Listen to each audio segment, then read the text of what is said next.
and welcome to Mystic Island.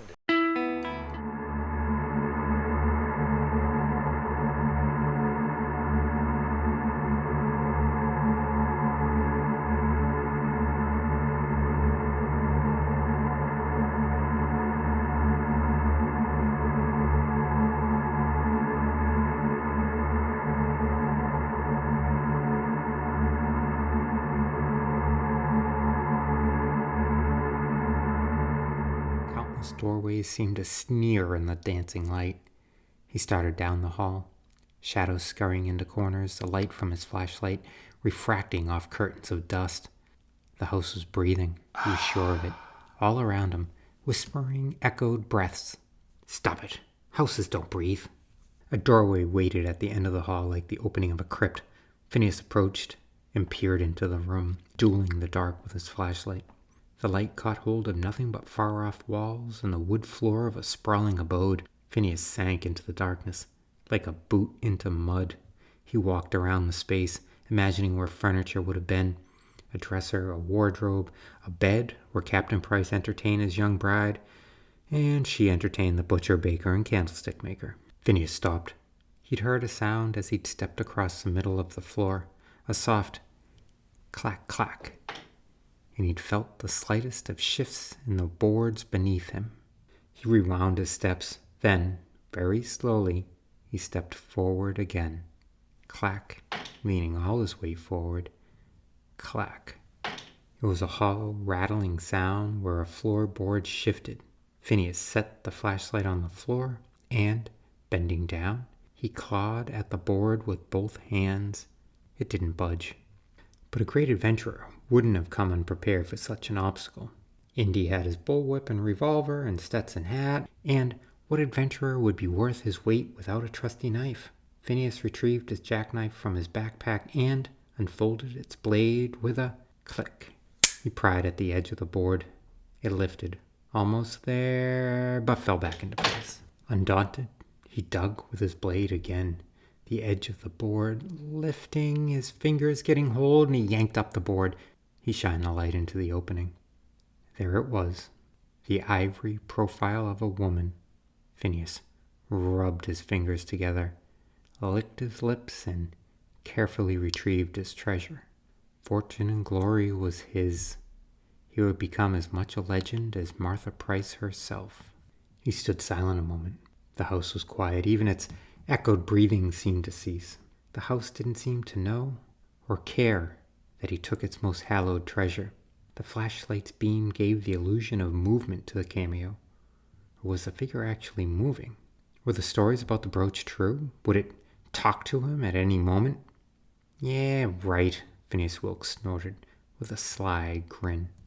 He couldn't wait to see the look on Steve Mitchner's face and the rest of the sixth grade's face when he produced Martha Price's lost brooch. And maybe, just maybe, he'd tell them that it was moving and that it did speak.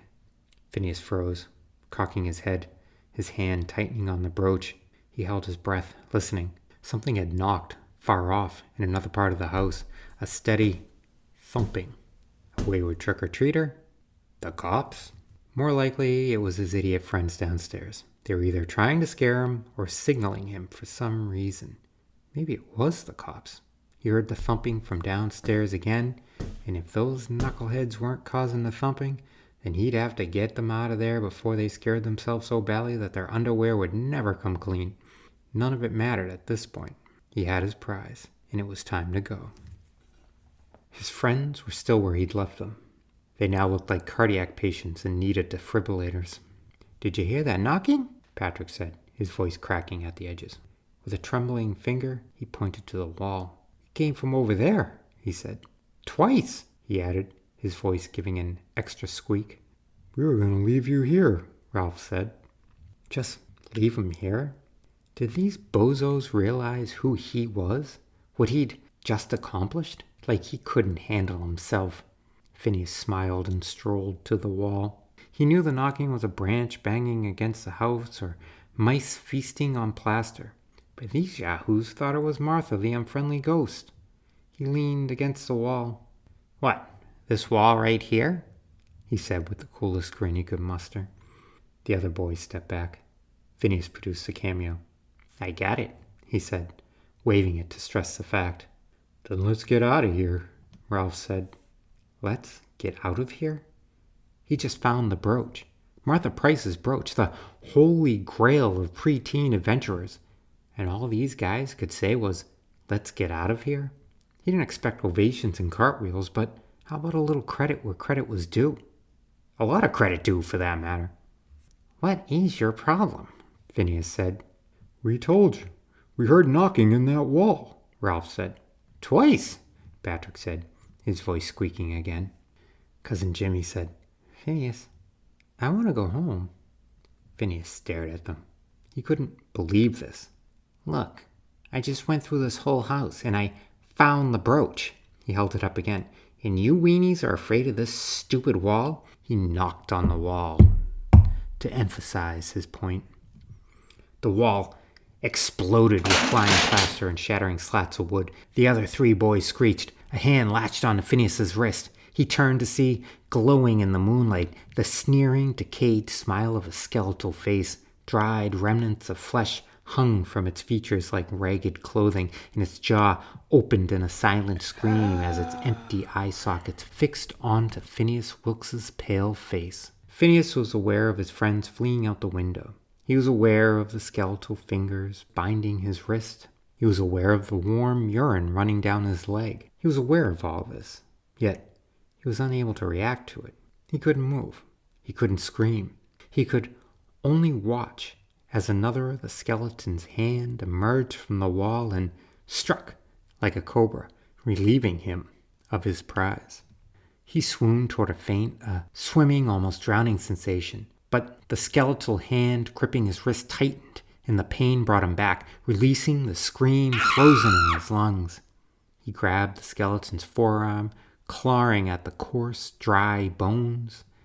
The ancient bones shattered in his hand, and he broke free of the thing's grasp, stumbling backward, falling against the far wall, and sliding to the floor. The skeleton held up the cameo brooch triumphantly, and then it fell to the floor, still and lifeless.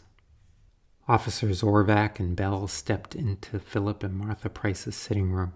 The room's walls spun blue in the reflected lights of the police cruiser parked outside. A young boy sat on the floor. Officer Orvac shined his flashlight onto the boy's arm. A disembodied skeletal hand clung to the boy's wrist. The boy's blank eyes stared through the officer. Orvac turned to find his partner examining the broken remains of Martha Price, the cameo brooch still in her hand.